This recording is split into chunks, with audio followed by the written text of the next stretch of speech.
ताज़ा तरीन वीडियोस के लिए चैनल को सब्सक्राइब करके बेल आइकन और ऑल नोटिफिकेशन पर क्लिक करें ताकि आपको मिले हर अपडेट सबसे पहले।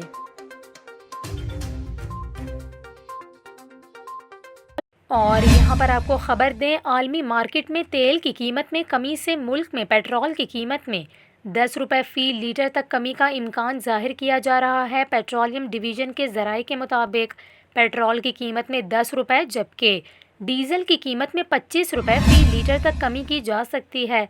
ज़राए का ये कहना है कि पेट्रोलियम मसनूआत की कीमतों में फ़ौरी कमी के लिए वफाकी काबीना की मंजूरी दरकार होगी, जबकि काबीना की मंजूरी के बगैर 16 जुलाई से कबल कीमतों में कमी नहीं की जा सकती। इसके अलावा ज़राए का ये कहना है कि वफाकी काबीना ने 15 रोज़ की बुनियाद पर पेट्रोलियम मसनूआत की कीमतों में रद्द व बदल की मंजूरी दे रखी है।